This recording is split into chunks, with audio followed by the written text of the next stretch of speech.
আলোচনা করতে করতে আজকে আমি দলে জয়েন করলাম।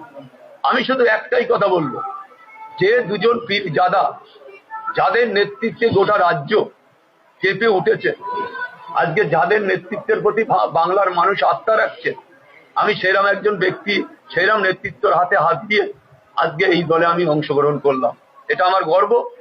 আমি এটা মনে করি যেটা আমার গর্ব যে আজকে নওশাদ ভাই, আব্বাস ভাইদের মতন ব্যক্তিদের হাত ধরে আমার পাশে আমার দলের সভাপতি বসে আছেন, একজন শিক্ষিত অত্যন্ত ভদ্রলোক, তাদের নেতৃত্বের প্রতি আজকে আমি শুনি, বক্তব্য শুনি, আমার সেক্রেটারি এখানে বসে আছে, অত্যন্ত বক্তব্য দেয়, সুন্দর বক্তব্য।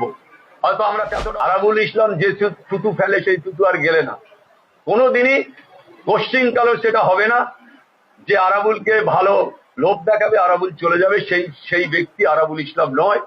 আমি আবার বলছি যে কোনো কারণে আমি এই দলটায় যখন এসেছি, কোনো কারণে কোনো দলে যাবার কোনো প্রশ্ন নেই।